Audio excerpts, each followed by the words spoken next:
In March 2008, a young 20-year-old began uploading videos to his YouTube channel. While experiencing early success, one of his first few videos was filmed at his workplace, resulting in himself, his family, and all of the co-workers featured in the video getting fired from said workplace. On the brink of unemployment, he persevered with YouTube, and the gamble paid off, becoming one of the most recognizable and iconic creators on the platform, but not without several controversies. Welcome to Rewind Time. This episode, The Rise of Shane Dawson. Yeah, it's rewind time. Welcome to episode 20 of Rewind Time, a YouTube history podcast where we each week examine a noteworthy YouTuber, their channels, and the videos that made them part of YouTube history. I'm your host, Max. I've not seen any YouTube, and I'm here, as always, with the lovely YouTuber, Lucy Livin. Oh, the lovely YouTuber. I know, we're back after our break. Had a few weeks off. Yes. You went to Japan. Sure did. I didn't. I just worked, but, you know. Oh, my gosh. It's the way it is. But this week, Shane Dawson. We're coming back with a big one. Yes. A heavy hitter. So this is a bit different because I know the name Shane Dawson before we watched this week's videos. I don't really know anything about him. I do now, obviously. Okay. But I knew there was some controversy. I know that you watched Shane Dawson at some points, and I thought he was gay. I believe he is bisexual, actually, but that was the extent of my knowledge. You just knew he was maybe gay. I knew he was part of, like, gay YouTube. Interesting. If that makes sense. Yeah. Yeah. Yeah. Like, I was like, he's a prominent gay YouTuber. Yeah. No. Well, you don't have to spoil it, but that was my perception. That's what of Shane. you think you knew. Yes. Yes. Okay. But when I asked you, I feel like we have discussed over the years, because, spoiler alert, obviously we have been together for a while, and there have been periods while we've been together that I have watched or followed Shane more closely than I do now, which I suppose leads into what do I know about Shane Dawson. I watched Shane mostly in the period that I think a lot of people listening to the podcast who are familiar with Shane would probably have watched him, which was in the mid 2010s, so like 2015, not even that, like 2020, kind of around that. Wait, sorry, what?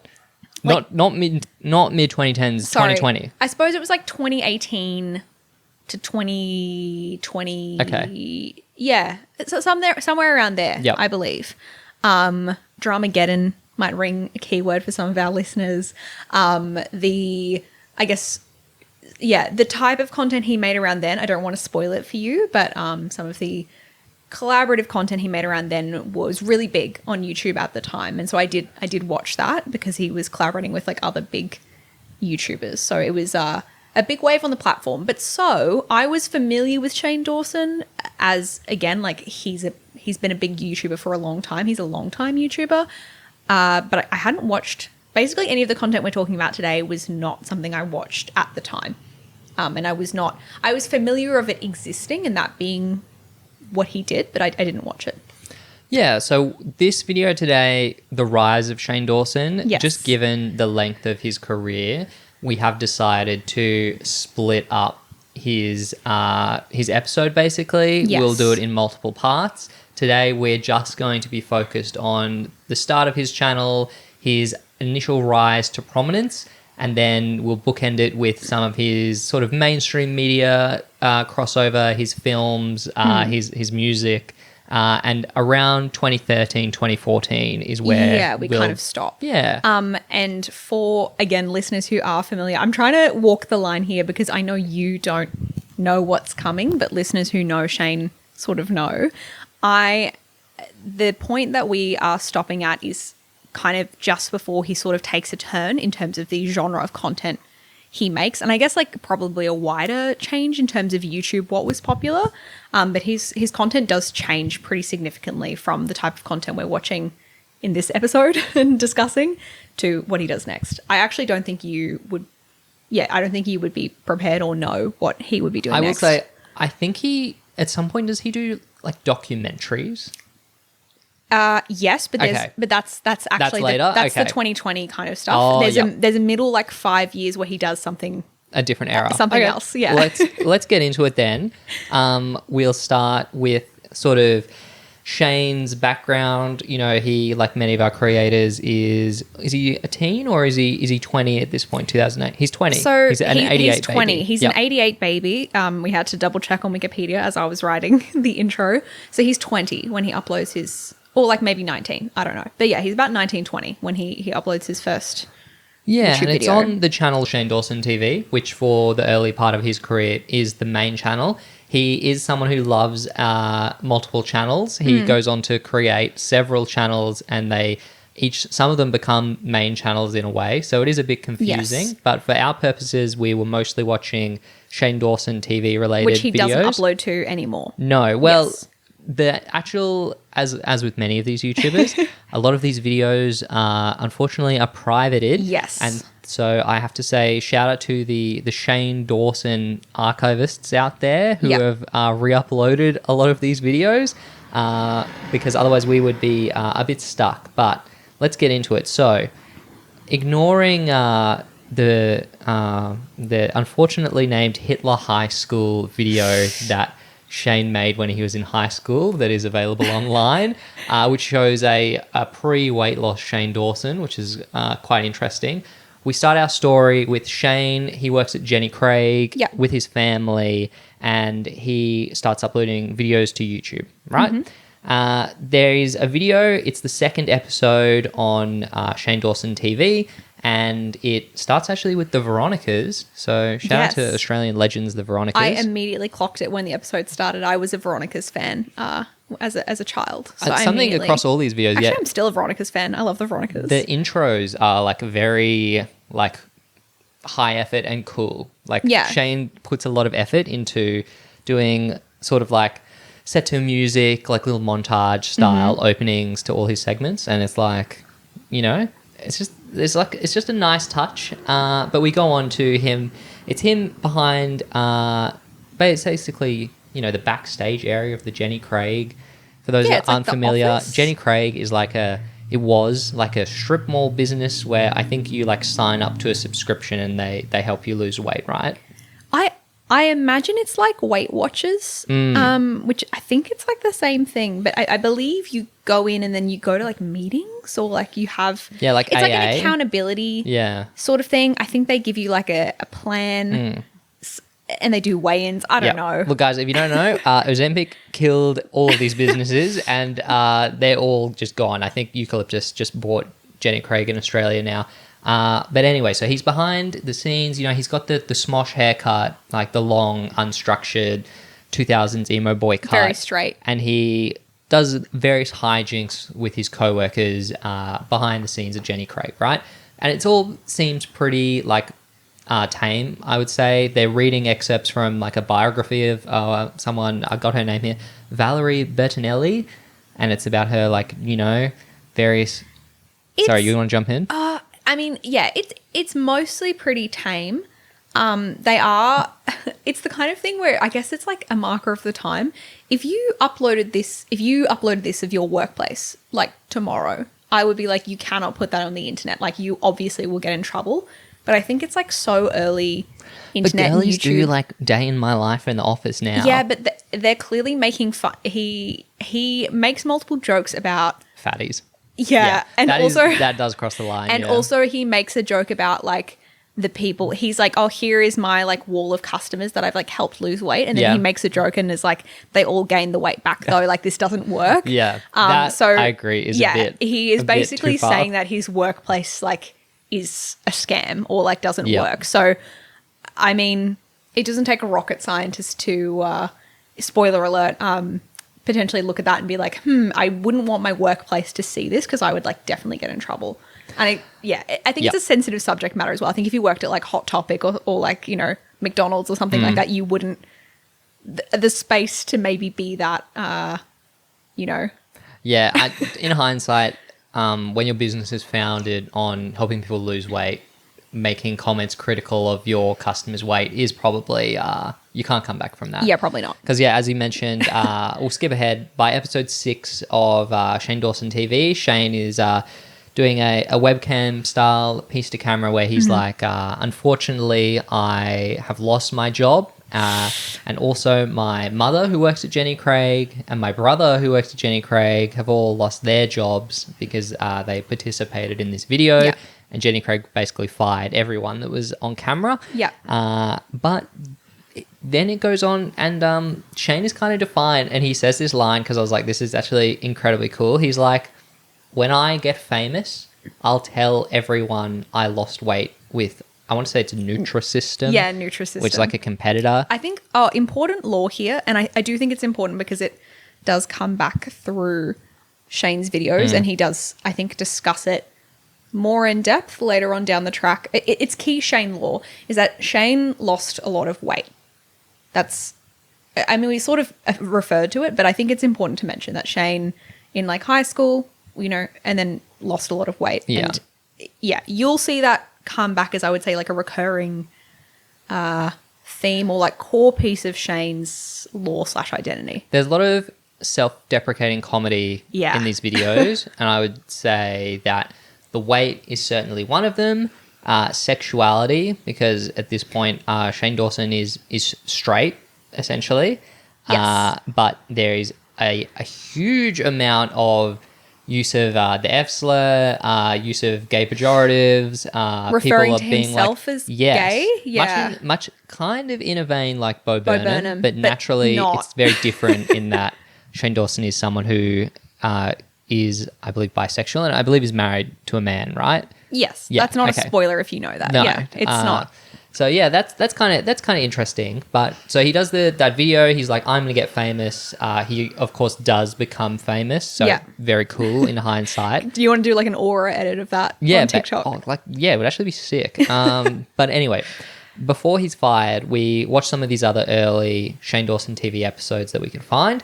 Houdini Street Magic, which is the 4th episode of Shane Dawson TV, is the one we earliest watched. video, one of the earlier videos you Yeah. could find. A lot of the early videos are just, I think, lost to time. And we have basically the format of a lot of these early videos is you get a webcam opening from Shane where he talks about something on his mind and gives you a little intro to the video. You have like the comedy sketch in the middle, and then you have Shane coming back on webcam at the end. And you said this is actually quite similar to how Community Channel would do her videos. Yeah, if you haven't listened to that episode we've done previously, Community Channel, Nat Tran. It is a bit of a chicken or egg thing. Like I do wonder like who was the original person who influenced everyone else to do it like that, or if, you know, one person saw one person and then, you know, everyone else just liked. But it did remind me of Natalie's content and maybe a bit of some other creators we've seen. But I would say that is most similar to the format is Shane coming on as himself, then introducing a sketch. And a lot of the time in the sketches, I will say what's different is in Community Channel's case, she's playing a character that's usually like herself, and then she plays everyone else in the sketch, whereas Shane is usually actually in the sketch with other people, but he's always playing a character. A lot of the time he's also playing a woman, which he references as being like, I guess, his signature or something he likes to do, which, yeah, sure. So in this sketch, he's playing Houdini, which I believe is a semi-recurring character. I believe Houdini is canonically the sister or related to Shenaynay, which I'm sure for early Shane Dawson viewers or just people who are across the Shane Dawson of it all will be familiar with Shenaynay, who is the biggest character. But yeah, what did you think of this Houdini Street Magic? This was your introduction to like Shane's comedy sketch. I was like, it is a crazy leap for the 4th episode of your series to just go straight into character sketch comedy. They're shooting this outside the bedroom. You know, a lot of YouTubers, we're like, you never leave the house. But this is like fully shot on the street, changes of outfit for the characters. Shane's wearing the makeup, pink wig on. You said he looked like Jeffree Star. When we were watching it, yeah. And so I was like, in terms of like how quickly his content sort of evolves, I'm like, well, this is like very impressive. It's very high effort very early on. Yeah, I do think you brought up Shenaynay, and it's probably a good launching off point to discuss one of the sort of the crutches of these early videos. Well, actually, videos throughout this era of Shane Dawson, and that is the use of African American stereotype characters particularly racism. Shenaynay. Yes. It's basically racist. A lot of his early comedy is, and he has. We haven't gotten there yet. It's much later down the track, but he is aware that it was racist. There is a point somewhere in here where he actually like refers to something else as being racist, which is incredibly funny, because it's while he's still doing these what I would describe as racist comedy pieces where he calls something else racist, and I was like, it's a bit of a you can't throw stones from glass houses situation. Like I at one point he just makes this comment about some type of comedy being like that is racist, and the cornerstone of some of his early comedy that has made him so successful is literally racist. Yeah. And it sort of also shows how like the Overton window of what's permissible changes. Yeah. And at this point, so many viewers watched this and didn't have a second thought. And to be honest, if he still made this content, like a lot of people would just not care, especially international audiences. But in hindsight, it's kind of crazy. And I'll pull up the American Idol spoof where he's playing all of the American Idol judges. So he's Simon Cowell, he's Paula Abdul, and then he appears as Randy Jackson. And it is the most minstrel-like blackface that I have seen since It's Always Sunny in Philadelphia. It's actually shocking. Yes. Yeah. And okay, I do want to... Ironically, I did laugh because it was so out of pocket. Yeah. But because to be clear, Shenaynay is obviously like a race stereotype, but he does not paint his face a darker... Well, I don't know. I think she is light-skinned. I'm not sure what the exact racism he's trying to depict with Shenaynay, but it's clear he's putting on a voice affect. He's clearly trying to portray some type of like, quote unquote, like a ghetto, like hood stereotype, right? But with this, it's fully like he just does blackface paint and it's like shoe polish. It's really he's so black, really bad. I do want to highlight, and although we won't be covering it in this episode, like he has obviously, I mean, not obviously, not all YouTubers do this, but he has since apologized and been like, I obviously did like blackface and like racist stuff, and I, condemn that. So it's not that he hasn't addressed this.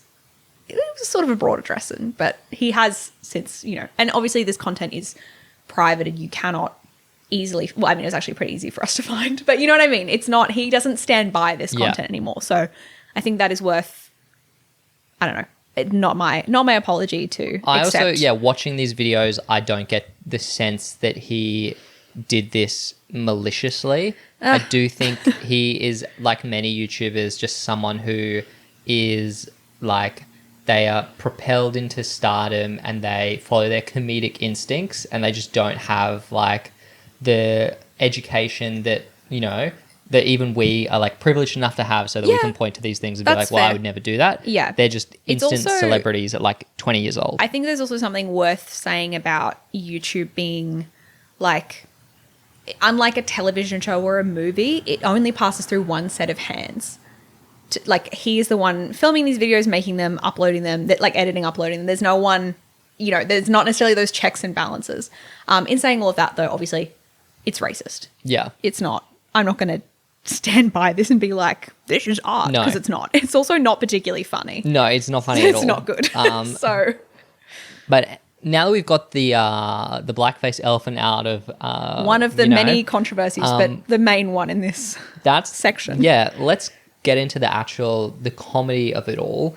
I got this sense from the appearances of Shane Dawson in videos so far across these early YouTubers.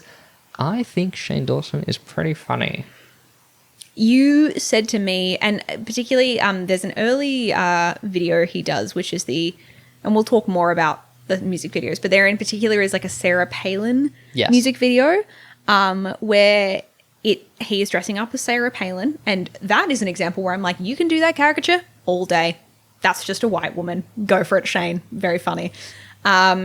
So jump in. I do actually think there is a space where he and like really like any comedian can do caricatures or parodies of people of other races and things, but there is just like it requires a sensitivity that is just not on display here at all. So exactly. I mean, look, it's a big topic and not one that we can really And I also think, given the fact that we are both white people, probably not something we can like really offer a super varied or broad perspective of. But I personally am never offended when people make fun of white people like Sarah Palin. But as we were watching this Sarah Palin video, you did turn to me and I think you said something like, he has the sauce. Yeah, this is like another Shane Dawson TV, and we move into, you know, parody music videos, which is the bread and butter of any comedy YouTuber in the period we've 2000s, covered. yeah. And this is a parody of Britney Spears' Womanizer, and it has, as you said, Shane Dawson in Sarah Palin getup, and then he also is playing Obama wearing a mask, not doing blackface, I'll have you know. It's kind of a step up for him. And then he is doing... Not referring to not doing blackface as a step Well, up. when a black character is in a Shane Dawson video and it's not a black character. Or, sorry, later on, he also gets some black actresses to play black characters. So, he, you know, we do get some progress from these early days. Yeah. But back to Womanizer. He does the classic parody thing where you're rewriting the lyrics to fit the instrumental, but he has a grasp of comedy, and like there's a use of like ad libs in this video that are all like actually quite funny to me, and it doesn't fall into sort of like the parody music video tropes where like it's just a lazy recreation of the original song, or it's just something where like there's a premise which is like so out of whack with the original music video. Like this is a parody of Womanizer. It's playing on Sarah Palin's like for better or worse reputation as like a sex symbol at the time, and like the influence that she has on men, and so it's like it works on like several levels, and it's also the funny. way she talks. The replacement for womanizer here is hypnotizer.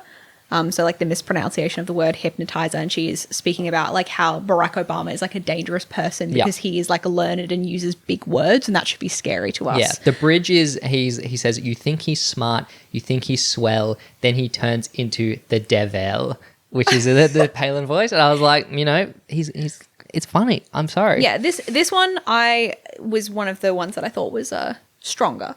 Out of the lineup. The other parody stuff, and I do want to jump into it because it's actually only the 5th episode of Shane Dawson TV, but it's one of his initial viral breakthroughs. Is Kermit the Frog and Me, which is a video where Shane has a Kermit puppet, which is like, it's, you know, you think of Kermit, think of a puppet, pretty easy to create, but he has like a cooked Kermit puppet, like one that's been through a few washes, you know? I'm a Muppets fan, so this did tickle me. Yeah, and anyway, I love Kermit. It's a You're So Gay Katy Perry parody from the perspective of Kermit dissing Miss Piggy. I don't really get the joke here, I'll say. I don't know if I agree. I think it's parody just... lands. Well, I mean... You're So Gay, and I haven't listened to it in like 15 years, right? Yeah. Is mostly just a diss song about like a scorned ex-lover of Miss Perry, right? And it's her like dissing him and saying that basically you're gay pejoratively. Yeah, it's like in the you know, the 2000s way of people using gay to equivalent like to bad. Yeah. So in this one, Kermit is basically like, I don't need you, you know, Miss Piggy, like, here's all your flaws. Like, I'm going to go find a new, hotter pig, which ironically is like the plot, I think, of that Muppets sitcom that got cancelled after one season. Yeah, I don't think anyone watched that except for We us. watched the first We watched one episode. Yeah.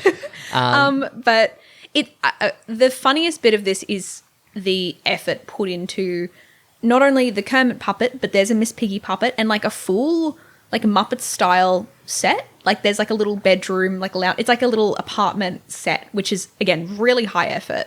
For again, what is it? His fifth episode video of Shane Dawson TV. So pretty high effort. The actual music parody I think is an example of what we just discussed, of where like this parody doesn't do anything to elevate. Like it is just the song with different lyrics. It's not like clever in that play, I suppose.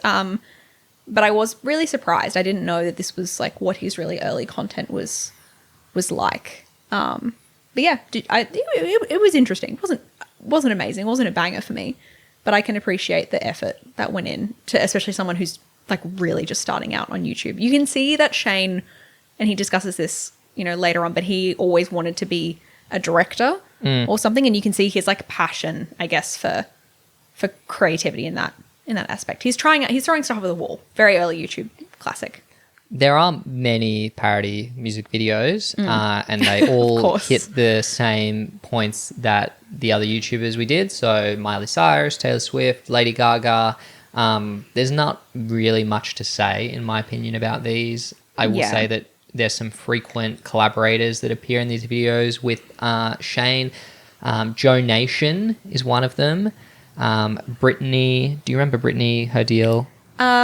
So I'm aware of Brittany because some quite like upsetting or shocking details came out about her personal life. Quite Brittany Louise Taylor. Yes. Yeah, she had like an abusive like relationship situation. So she like left the internet for a while and came back. Yeah. So all right. Well, let's not get into that. No. But maybe in her episode. But these people are in the videos. But Shane is more than just a parody musician, content creator. You know, he is also doing sketches, like we mentioned, and he's also doing YouTube parodies. And this is, I think, something that, given we host a YouTube rewatch podcast, is something that we were going to be inclined to like. And I do think there was quite a bit to talk about here. So the video, How to Get Big on YouTube. Yeah. It opens and Shane is playing like an exaggerated version of himself, and he's going through like the list of how you're going to get big on YouTube. And so it begins with him doing a phone call to Fred, our, favorite screaming character. First of many digs at Fred, who is like one of the biggest YouTube creators at that time. But he also mentions Venetian Princess in this opening, which is timely because we actually had Venetian Princess comment on her episode of Rewind Time and left some quite nice feedback. So that was really nice. Yeah. We're Instagram mutuals now. Oh, me and Venetian Princess. You and Venetian Princess. I didn't notice any follow coming to the Max account, but that's fine. We're peers. You know? Of course. But anyway, so the Shane Dawson tips as he goes through here. The tip 1 is he's like, you need T and A. And I was like, oh, okay.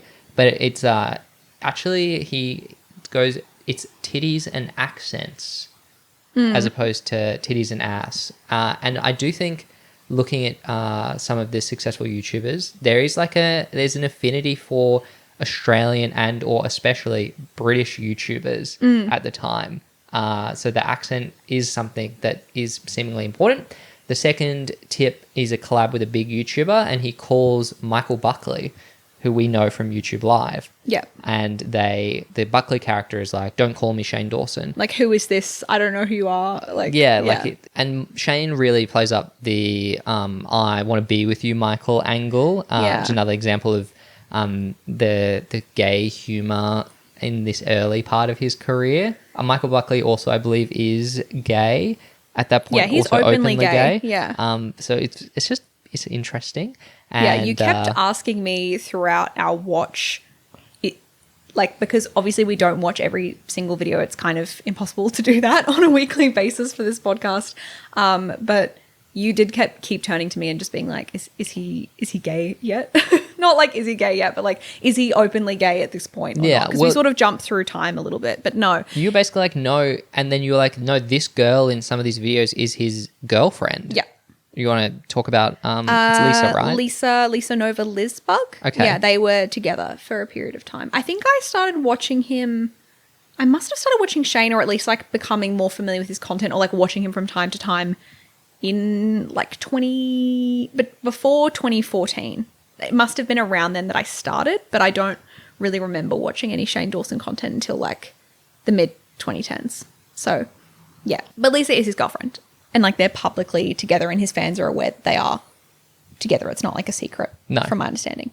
But yeah, this video, it finishes with, and this is sort of an example of the creativity you mentioned that Shane brings to these videos, in that it switches sort of genre to like a crime scene recreation, low frame rate shot of how to get featured by the YouTube editor, because at that time I believe like the YouTube front page was manually curated. Yes. And so Shane's like, well, you go to the editor's house and you you shoot their wife, and then you perform lewd acts on the editor themselves. The thing is, that's what he's depicting in these. It's like a stop motion, like it's a series of photographs. But as he is speaking over them, he's being like, oh, so you go to their place and you say hi to the wife and you chat with them and then you like have brunch with them and like have a chat and then you tell them about their new video and then you get featured. But obviously the depiction is, much more graphic than that. It's a pretty good bit, I think. Graphic sex elements is another hallmark of these early Shane videos and not something I was prepared for, given a lot of the creators we have covered so far have maybe they've like someone like Smosh, they will reference sex in like a schoolboy sort of lewd way. Yeah, in terms of like having a girlfriend. And like Bo Burnham will do it as well, but it's in sort of like almost like a girls are scary type of way. Whereas this stuff is a lot of the Shane Dawson comedy is very, I don't want to say porn brain, but it's very explicitly sexual. I would say he like openly talks about and like he says it like straight. It's not obfuscated with some type of it's hard to explain, but he will literally just make a joke being like, and I masturbate 2 times a day. And that's like the joke is. It did remind me of the Philip DeFranco early stuff in the way he talks about women, especially. I think you can see that his audience was like more around his age as opposed to, I guess, Smosh, for example, who I think, or like Nika Higa, Ryan Higa, who are catering to like a younger audience. Do you know what I mean? Like they're 20 and their fans are like 15, maybe you're giving him 14. The benefit. I think a lot of children watch this stuff. Yeah. I mean, I think the way that he discusses things and the humor being more adult. But then like when I think about it, when I was a kid, I guess I was watching content that was like definitely, for a higher age, and kids always do that, even with TV. You watch shows that are meant to be for an older audience than you are. Like you're watching Breaking Bad when you're like 13. It's not really meant for 13-year-olds. It feels transgressive. But yeah, Well, on that, I want to talk about Harry Potter sex scene, which is like a classic sort of sketch where it opens with Shane doing a little monologue and then it ends with that as well. The actual sketch is it's a very like explicit depiction of Harry having sex with Ginny while Ron films, right? So you're like, well, okay. But the setup is Shane basically saying that, well, me personally, I have decided to remain a virgin until marriage. Which is like maybe more understandable from like an American perspective, but for me it's like it's so it's such I can't really reconcile having a content career where you do all this explicit sexual material, but in your personal life you're like, well, I wouldn't have sex until marriage. It felt discordant, I would say, with what he's been saying up until now. And you did turn to me and just be like, oh, is he making a joke? And I was like, maybe. Like I also didn't know. I thought it was really tonally confusing, but he does the sketch, which is again really explicit. I mean, as explicit as you can be on YouTube without like actually showing, body parts or anything like that. There's a pretty clear like incest reference joke there. It's like shock value, I think, comedy. It's not actually really funny in terms of the actual bit. It's just that, what if we made the Harry Potter characters like say something like so depraved? But and then he bookends it with being like, but that's not me because I'm waiting until marriage to have sex. And that's a really hard choice. But tell me in the comments below, what's a hard choice you've had to make? And it's like, completely. Maybe he was being sarcastic and it went over. I don't think he was being sarcastic. Okay. I think he was being earnest. To my understanding, he grew up in like a religious family, which I think is a cultural difference to Australia. For reference, Australia is pretty Christianity is not as widespread and like I think is but there's a lot of weird stuff in American like pop media where like like the Jonas Brothers have purity rings and stuff like that. And, like, celebrities are like asked about, are you a virgin? Like that would not happen. It's not. I would hope, so anyway. I think it's a cultural and maybe even a generational difference of like the time. I don't know. Maybe Nickelodeon were like, we'll give you a show, but you must profess your virginity on your YouTube channel. Very strange. Anyway, on the YouTube parody stuff, this is a video that is still live, and I do think it is one of the funniest Shane Dawson videos. It's called Fred is Dead, and it is Shane playing the Fred character and doing his own sort of parody of what an average Fred video is. So basically this one is like Fred is stuck in a room and he's doing the Fred monologue and freaking out and of course screaming. But they take it to... I remember this one's also quite explicit. He's talking about his mum has locked him in there because she wants like mummy alone time. But to be honest, that is like a part of Fred channel lore. So it's kind of like an exaggerated take on that. Yeah, I get that it's an exaggerated version of the Fred lore. Like Fred references, dark elements, but I do think there's like a level that Fred keeps it at, which this surpasses. But I suppose that's the bit. The main sight gag in this video is Fred pissing in his own mouth, which I was fully laughing at because like it was so unexpected and the depiction of it was so like realistic and it was just like nothing we have really seen in this series so far. I think it's funny because it's like it's a good it's a comedic logical extension of like what if Fred like went a little bit further, because Fred does do those gags where he's like, falling into a pool or and things like that. So it's not an impossible thing to imagine, and I think he does a good impression of like the Fred sounds exactly like Fred, the voice as well. Like, he does a good job of the parrot. Like it's a well executed parody, I guess, question mark. It does end with Shenaynay appearing and sent by the in-universe Shane Dawson to kill Fred as sort of like a YouTube rival hit. And Fred does get shot many times with a little gun, which is not as funny, but the impression of Fred, like sort of the send up of like the Fred video tropes, like I just thought this was a really good video. We were talking about his caricatures, etc., the questionable part of them, but what do you actually think of Shenaynay? Because Shenaynay is a massive character on Shane's channel. You can see that Shenaynay was like probably... I have no time for Shenaynay at all.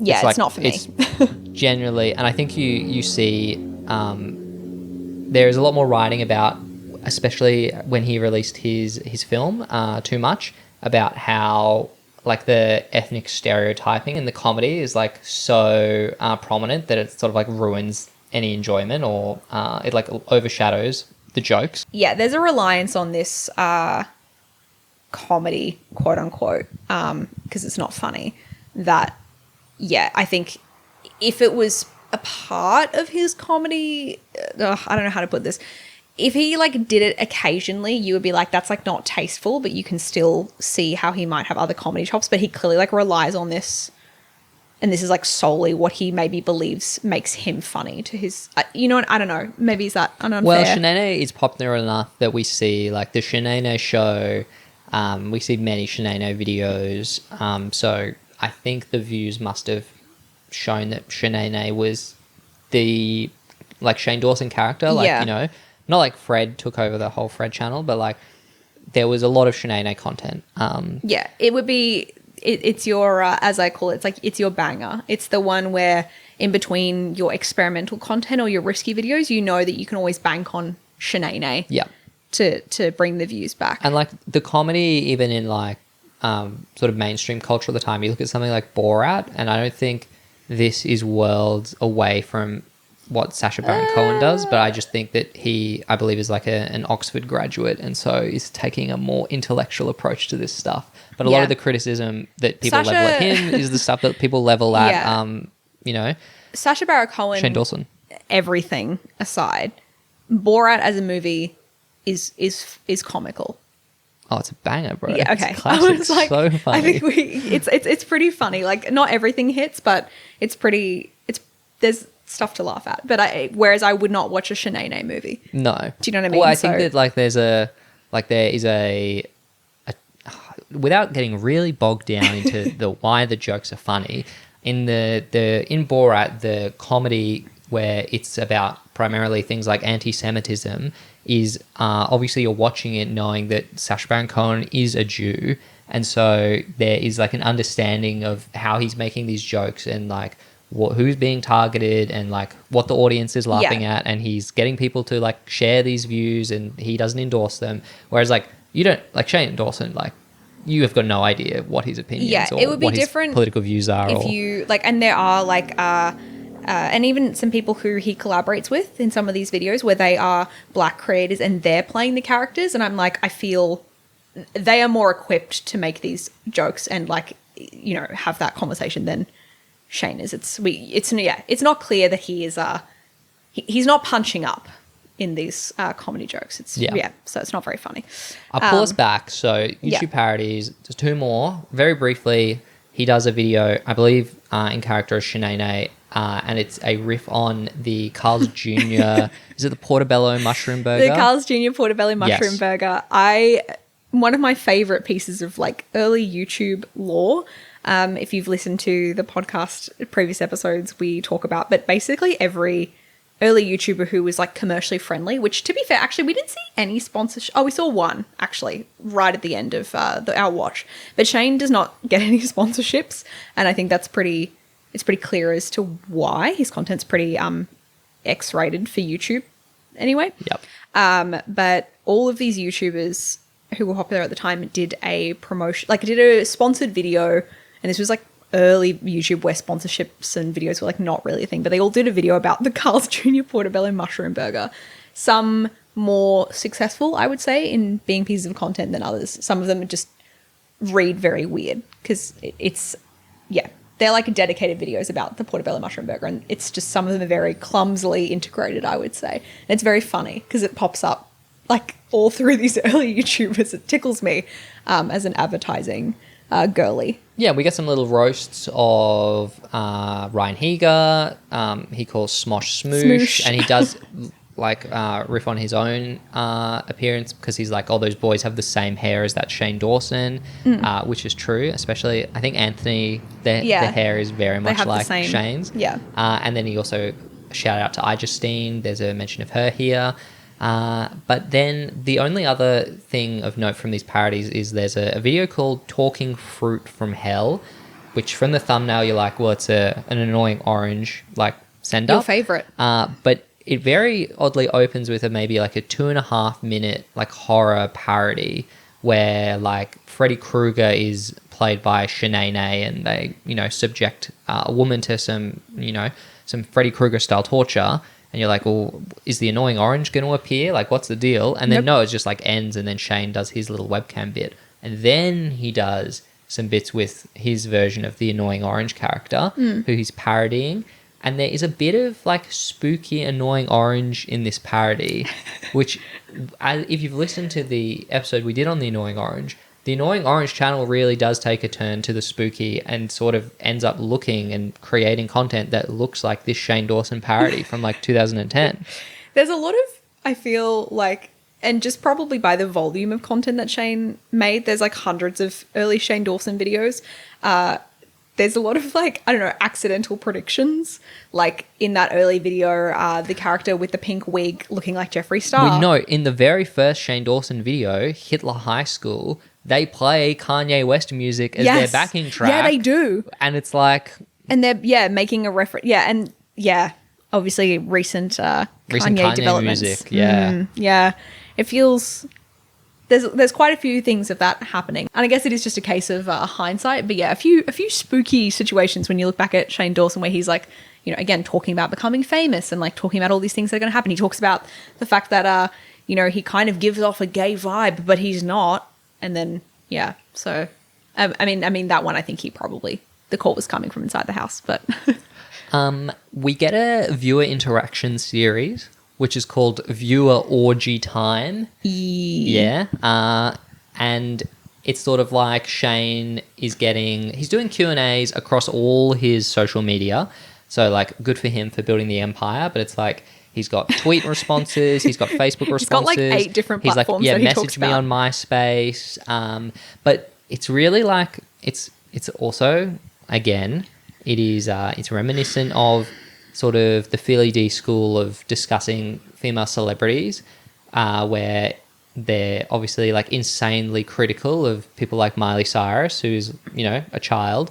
But this one was really weird because it's Q&A. Shane would be like, what do you think of like X person, X celebrity? And then some person using their real name and photo on Facebook would write like this insane torture porn where they're like, oh, I'm going to X Miley Cyrus and pull out her ex. Or like Justin Bieber. Or, yeah. And it's like, what is going on? But he gets to share that and be like, haha, funny, but it's not him saying, well, I mean, you could He just basically not, does endorse it, right? He's well, asking the questions. He's like, oh my God, so harsh, guys, but funny. It's like, I don't know. I just wanted to, mention viewer orgy time, or I guess this like interaction series, because it's pretty common, like we've seen with other YouTubers, to do these like, you know, Q&A style viewer interaction series. Ryan Heger did them. A community channel did them. It's very popular for all creators, it seems to do, and it's a good, free. It's free, and it's a great way to interact Promotes with your engagement. audience. Yeah, of course, and he points out that, you know, as his channel's grown, he's not able to respond to like individual comments as much, so it's like a nice way to, you know, interact with the community and have them featured in the videos. Venetian Princess, obviously the queen of this, basically using her audience for like half of her parody videos. Very slay queen.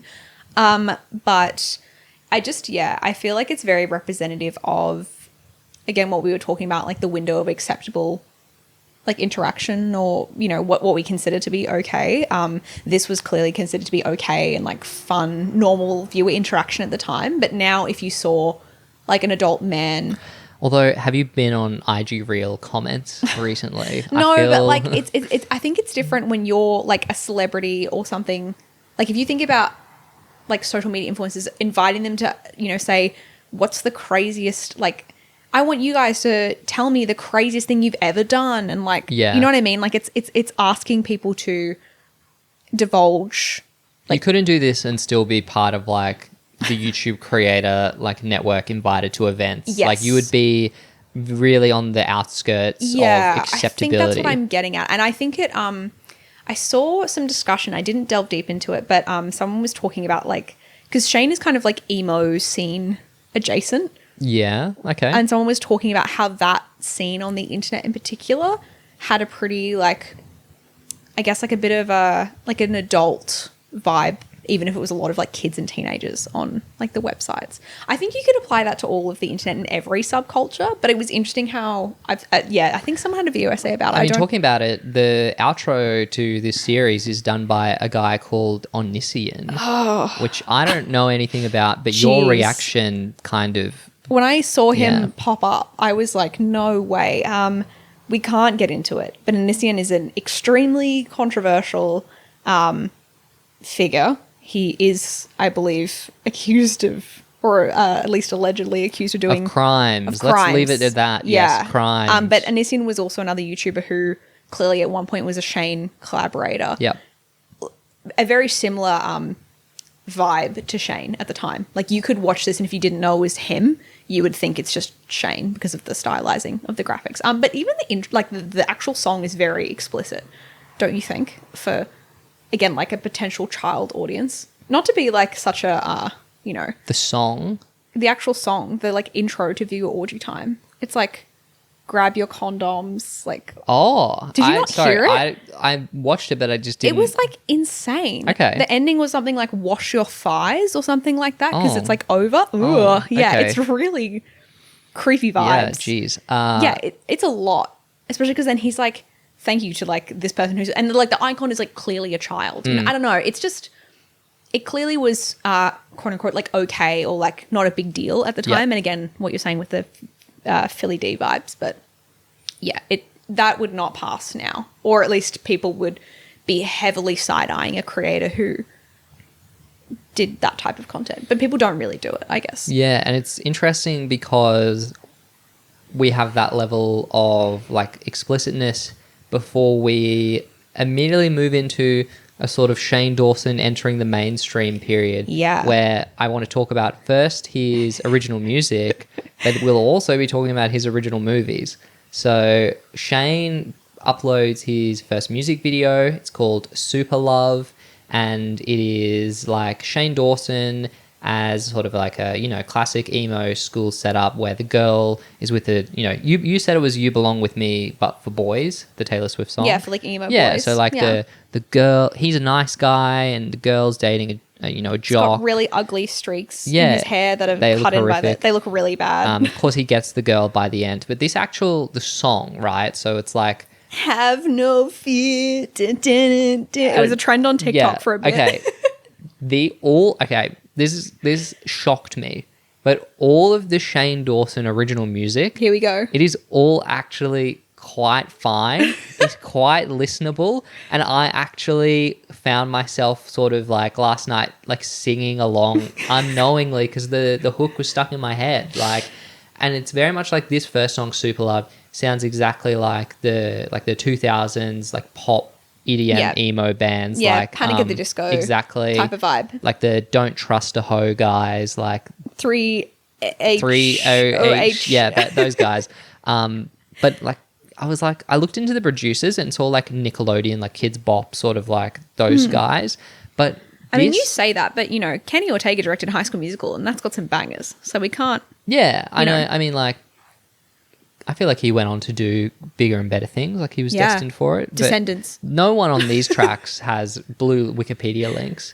But then we followed up with the Vacation song, which is like a lot more of a pop song, and it also is sort of a launch of like Shane as a sex symbol, which I think was a bit uncomfortable for us. Yeah, he kept like mugging to the camera, kind of doing like, I don't know how to explain it, but like, you know that Chad Roblox He was doing face? 2010's Chad face. It's like the Roblox like Chad face, like the smirk. I didn't, and it made me uncomfortable. I didn't like it, but that's also because I have the wider knowledge of Shane Dawson. Yeah, probably he scared me. Peak hetero Shane, because like all these videos have Chad female Shane. love interests. They're styling him as a straight guy. They do lots of kissing scenes with these female love interests. In Vacation song, it is his canonical girlfriend. It is his like real girlfriend, Lisa. So that's at least good. I don't know, whatever. You can do it. He plays the role really well, and his singing is like fine. I should clarify. I believe, and I am sorry if I am getting this wrong. We can fact check this, but I believe Shane is currently out as bisexual. He references himself as being a gay man because he's married with a husband. Yeah. But yeah, he's bi. Okay. So shrug. Yeah, like no, but when I'm saying like he's presenting as like the peak of his heterosexuality, Yes. I mean like a And at this point, endorsement he's not of, like, out. straight Yes. values and appearance, right? And up until this point, and continuing on for several more years, he to his audience is like, I'm straight, I'm into women, I'm not into men. I just make jokes about being into men. It'd be like that sometimes with YouTubers. But I think all of these, and there's some Christmas songs which the comments on are so funny because there are people, and you're not sure if they're being sincere or they're joking. No, they're being sincere. Well, there you go. 100%. But like a year ago for Christmas, someone is like, it's not Christmas without, the Shane Dawson Christmas songs. Yeah. Like maybe this Christmas life. I will have Christmas to say, bangers. These came out over 10 years ago, these Christmas songs. He did one in 2012, one in 2013. And 2 years ago, the pinned comment. So it's a recent pinned comment, I believe at some point during potentially one of his cancellations. I'm not sure. I don't keep an exact timeline on Shane Dawson's cancellations. But he like did a pinned comment being like, hey guys, like they're up on Spotify. And all these people were like, yay, thank you, Shane, the best Christmas gift ever. So yeah. Maybe we should add it to our Christmas playlist. Do you think it's... No one would... That's the thing. All this music, if you slipped it into a playlist with, like, legitimate musicians, whatever that means... Yeah. You just wouldn't notice because, like, it's all fine. Yeah, it's... I'm not going to stand here and say that it's not good. I think Superluv is... I think it's the best original music from a YouTuber we have watched that isn't an actual musician, if that makes sense. See, you're not coming up with anyone that's like the problem that is different. like these songs are not meant, like Superluv is not meant to be like a comedy song. No. Whereas like a lot of them are like comedy songs, like they're funny but they also happen to be bangers, are like Lonely Island, but this isn't that. This is just meant to be like a genuine pop song. So you might be right there. You might be right. But the music, from what I understand, doesn't continue, unfortunately. We get more parody music videos and things in future, but it seems like the original music, Shane maybe as a pop star era, it didn't have legs, which, That timeline could have been... It would have been very interesting. Yeah. But we do get... Oh, I should mention, we did have our sponsorship on this Christmas music video. It is sponsored by Ubisoft and the Just Dance franchise. Swag. In my the dream. video, you see people in the background playing Just Dance. Shenaynay is there. Yeah, and we watched it. I think. And you were not like... Shenaynay, it's like another one of his characters, I think. Yeah. Like whatever. You watched it and you were like, is this sponsored by Just Dance? And yes, in the description, thank you, Just Dance, for sponsoring this video. Yeah, very cool. Very cool. At this similar time, early 2010s,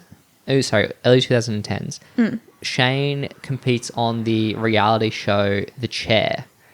The Chair is a reality show where essentially two directors or wannabe directors, Shane and the other contestant, are pitted against each other given the same budget, the same script, the same filming locations, and they both had to create a movie.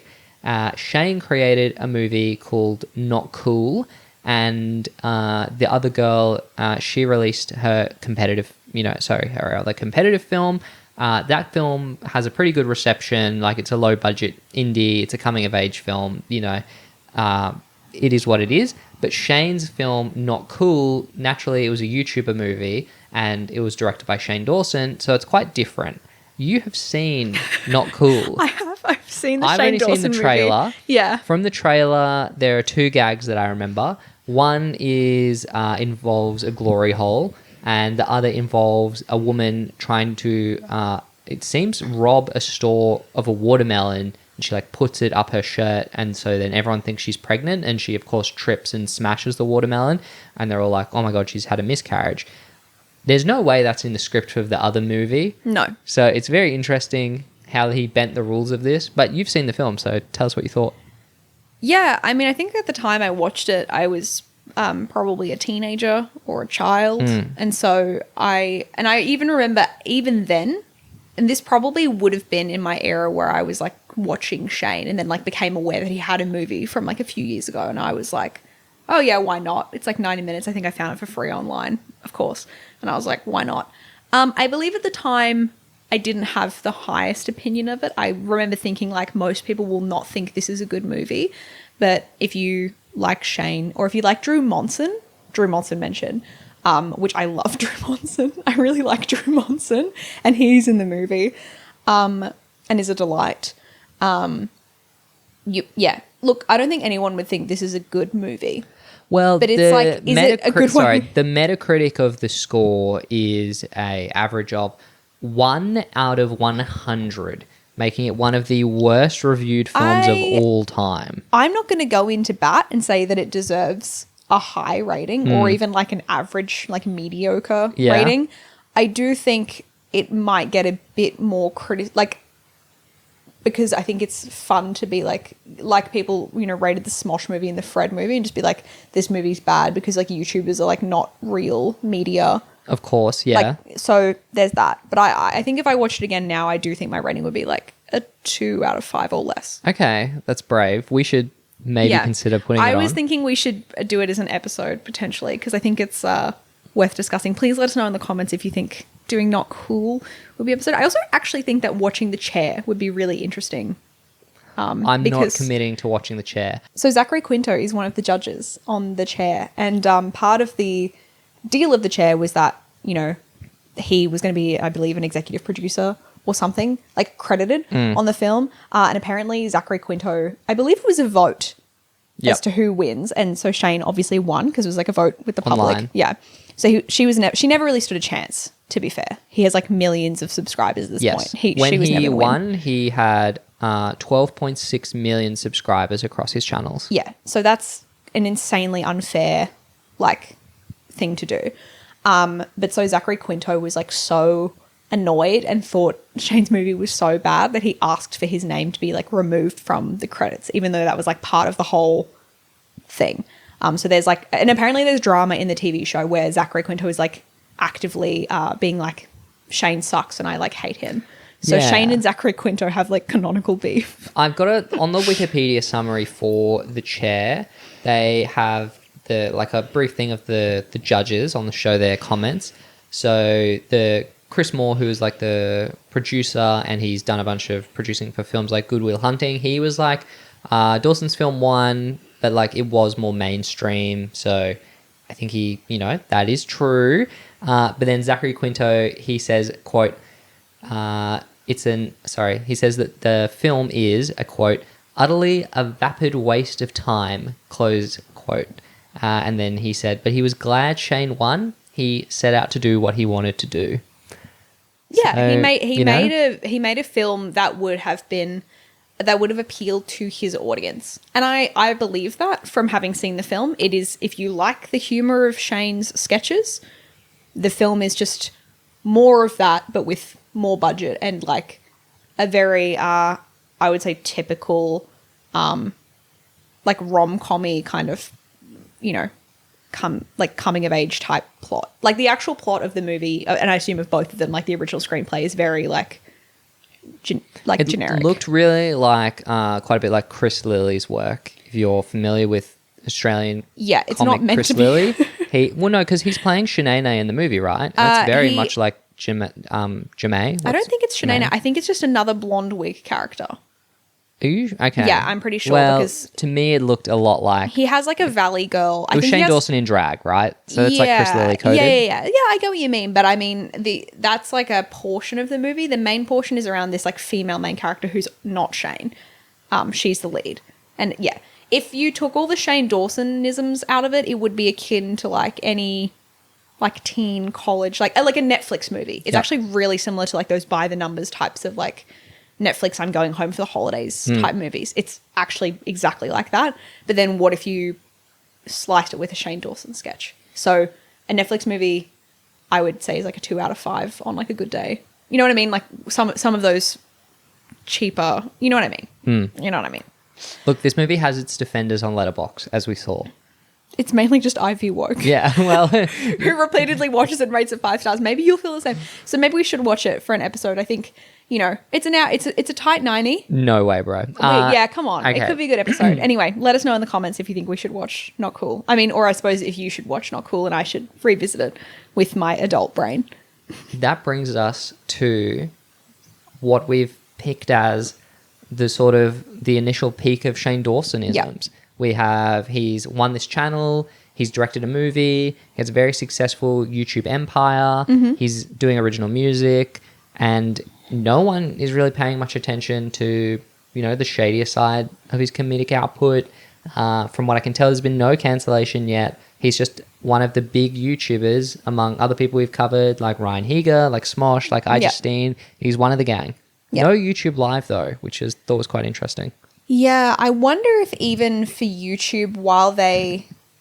It's an interesting one. I wonder if because they did call him up in 2000, and he tells the story in his Draw My Life of getting the call from YouTube, like many of the other early, you know, original YouTubers that we've talked about, getting the call from their head office being like, would you like to be part of the partner program? We'll pay you to make videos. So he clearly has a relationship with YouTube, but I think he is one of the group of YouTubers, and I know a few of them, like not personally, but like I know of a few YouTubers who have this sort of weird symbiotic-ish relationship with YouTube, where unlike other YouTubers where they are very family friendly, they're very brand friendly, and they want to push them and be like, you know, this is our golden goose, this is our special YouTube darling.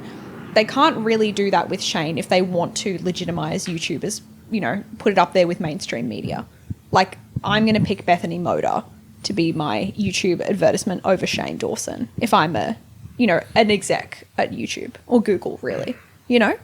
100%. Yeah, but he would be one of the most popular creators for them. And given that he has like a merchandise line and he's got, you know, a film, I did want to just briefly touch on the fact on his Wikipedia page it said he was in talks to develop like multiple TV shows, none of which eventuated, but he was in talks with is it Billy Madison Productions, which is... The Adam Sandler? Yeah. Yeah, I believe so.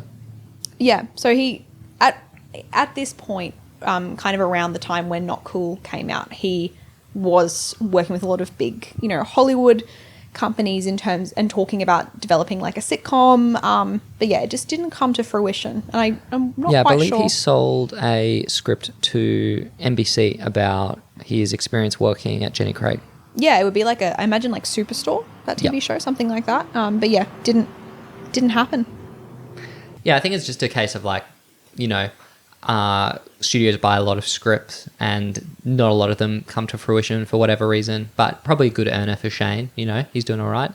I think he financially is completely fine. Should talk about, you hadn't seen these early videos. Yeah. I think my opinion's pretty clear. I kind of quite enjoyed watching most of these Shane Dawson videos, How did you find? Did you enjoy watching most of them? I mean, for the on the scale of this podcast, guys, you know, I wouldn't be watching this stuff out of my own volition, but in terms of comparing to some other YouTubers, I do think Shane Dawson is naturally a pretty funny guy. Yeah, you think he has the source in terms of maybe as a comedic performer, but you don't necessarily think all of his comedy or most of it is good. I mean, good. I'm giving him a qualified rating on the spectrum of other YouTubers at the time. Yeah. You know, it's kind of how I approach everyone on this podcast, because it would be, I'm sure, very boring to hear me just basically say all this stuff is unwatchable, Yeah, okay. right? Because I don't like YouTube. Of course. You know? I think I might be a little bit coloured by what I know is to come. So I think it makes it hard for me to like. Well, no, I mean, it's pretty easy for me to be like, these racist things are not good. Yeah. But I think we're both on the same page about the things that have aged poorly. Yeah. But I know what you mean. Like the Sarah Palin one is like, it's pretty good. I'm giving him the benefit of the doubt, essentially. Yeah. But it might be tough if you know what he's done, because I don't. Look, it's this era of this style of like what he does, he basically does not return to in any way, shape or form going forward. He completely ditches this format and moves to, I won't say exactly what kind of stuff he does. Obviously, you know about the documentary stuff that comes later, but he goes into what I would say more like less character work and more like Shane as as himself. Yeah, which I think he is does good, a bit. It's better than, you know, doing caricatures. His characters, yeah. No, 100%. He drops the Shenaynay. Shenaynay is R.I.P. Hashtag Shenaynay is the over new party. Shenaynay, hey? Like we did the new Fred. Oh, yeah, no. Yeah, No more Shenaynay. Yeah, I think this early stuff is mostly what I expected to find, but it was surprising how people talked about how early Shane has aged quite poorly and that it's quite edgy, but I don't think I was quite expecting it to be as explicit, I guess, or as edgy as it is. Okay. I thought it was going to be maybe more in the like smosh, like Ryan Heger territory of like, you know, edgy adjacent, but like no, it's actually pretty edgy. It's more of that like Philip DeFranco, like explicitly talk. It's hard to discuss, obviously, without, but yeah. Okay. Cool. Okay. Well, that is the rise of Shane Dawson. Yeah. Any predictions for what's to come for Shane? And to be, just to let you guys know that you listeners, we will take a break between like covering eras of Shane. There's a lot to talk about. Yeah, we need to with catch Shane. up with the other YouTubers of this time. Yeah, I'm thinking we need to do a Trisha episode. I think that's important. We can probably do like an early Trisha. All right. Trisha Paytas. But any predictions? Well, we didn't watch any of his vlogs because they're basically all scrubbed. But like you said, there's going to be more Shane. And I do just think that his personality, like I expect that we'll see more of his personal life in content. Just because that's also a thing that when YouTubers like get rich, they have the lifestyle that they can show off and people like to watch that. So I think there'll just be more of a lifestyle element. And you said there's obviously more of him, so it probably lends itself to him doing like commentary videos, and like that would tie into the documentary stuff that he's doing. Like he's going to be talking about like current events sort of thing, like a precursor to podcasts. Yeah. Yeah. Am I on the money? Maybe. No. Okay. All right. Kind of. Okay. Rise of Shane Dawson. That is it for now. We will return at a later date to discuss the next phase of his career, maybe a cancellation or two. As we do at the end of each episode, Lucy, what are you subscribing to? Oh, I have mine ready. I am subscribing to K-pop Demon Hunters on Netflix. I thought you were going to say the country of Japan. Yeah, look. Overrated. No, not overrated. Thinking Man's Barley. The Thinking Man's Barley. No, I'm not overrated. I think I gotta, save my recommendations, and I feel this one's more topical as a more recent release. Japan will still be there in, next episode, but K-pop Demon Hunters, obviously K-pop Demon Hunters. It's fresh off the content. I haven't seen it because I know, it came out when you were away. So yeah, and I thought it might not be something of necessarily particular interest to you. But if you don't know, it is the new feature from Sony Animation. So they did the Into the Spider-Verse series, which we've both quite liked. No, Yeah, okay. I think I'm a 3.5 I really on like it. the Into the Spider-Verse movies. But I'm also, I would say, maybe a bigger animation fan. I just really like animated movies. Maybe. Sure. But Yes, anyway, I'll pay but I that. also You am really, you really like Spider-Man movies. So I do really like Spider-Man There you movies. go. Yeah, Spider-Man. I think maybe my favorite superhero. Also, do you think he's the hottest hero? Is that kind of correlated? Maybe. Yeah. But K-pop Demon Hunters. I'm also a K-pop fan. Probably like semi-retired, but like I don't know. I still listen to K-pop. And so this is like a really cool animated movie about, as the title suggests, the title. I feel like everyone who likes K-pop Demon Hunters is like, ignore the title. But it is about a K-pop group who are also like fighting like mythical Korean like monsters. Yeah, okay. So it's pretty cool. Like Buffy the Vampire Slayer coded. But they're so it's very, very fun. It's a tight 90. The animation's really beautiful and it has amazing music in it. That's really good. And it's actually the number 1 on the Billboard Top 100. Wow. One of the songs good from for K-pop them. Demon Hunters. Swag. And one of the voice actresses is Rewind Time Universe, Arden Cho. Oh. Who was in the- Yeah, isn't that Ryan Higa's Ex-girlfriend. Yeah. Yes. She's the voice actor of the main character in the movie. Okay. Yeah. What a little connection. I That's know. so nice. Yeah, so really, really like it. And would recommend you to watch it. It's a really fun time, and we should watch it. Anytime No you want. promises. I am subscribing to Such Brave Girls, which is Yeah. a BBC sitcom which is made with A24. Kat Sadler is the star and the sort of main writer, showrunner, and it's basically about her and it's a real life sister plays her sister in the show and they live with their single mum and it's about their various, I would say they're a very dysfunctional household and sort of the misadventures that stem from 3 like very neurotic women getting up to no good. But I've shown you, it's the sort of show where I watched it and was like, this is so good. I'm going to wait until you're back from your trip. And then I was like, you need to watch this show. And I rewatched the 3 episodes with you. And I was Yeah. like, they obviously are still so funny and they bang. Yeah, they're So I haven't really, had a show really good. that's that good in a long time. It doesn't help. We're also watching a number of quite mediocre shows at the moment. So it's nice to have like one that's actually good. It's quite special. It feels like watching like the In-Betweeners for the first time, or like Yeah. Dairy Girls. But I Yeah. would dare to say it's even stronger. It's the laughs per minute are really high. We've seen 4 episodes. I think there's 12 out. So it's like classic British show. It's not going to take you very long to watch. But the first season we're getting through, I'm like, yeah, it's definitely the best first season of a show I've seen in quite a while. Yeah. But yeah. Good rec. Cool. So Rewind Time is back. We're back, are going baby. to be releasing episodes weekly. You can get the video episode here on YouTube. You can now also get the video episode straight from Spotify. The audio only will still be going out everywhere else. And if there's any issues with any of the podcast stuff, please let us know. So we have shifted hosters recently. Bless up Spotify overlords. We love you, Spotify. Thank you, Spotify. We love Spotify. Please put us on the new and Yes, trending. definitely love that. And actually, if you'd like to help get the word out about Rewind Time, if you've been enjoying the episodes, then you can rate and review us on Spotify or Apple Podcasts, or just leave a comment on the YouTube video. All of your comments and feedback have been so lovely to see, and we really appreciate all the support on the show. Obviously, episode 20, and we plan to keep going, and it's all because of you guys. That's very YouTube vibes of me to be like, and it's all because of you. No, YouTube Vibe will be like, don't leave a comment about what we discussed today. Instead, leave a comment about the most random wanna know what thing you think. you can think about, and yeah, let me know. Yeah. And then you bait engagement that way. For any But K-pop Demon Hunter fans, it's all because of you, the fans. Ooh, people know what that is. I trust that they will. Yeah. Okay, that's it for this week, and we'll see you next week for another episode of Rewind Time. Thank you. Bye.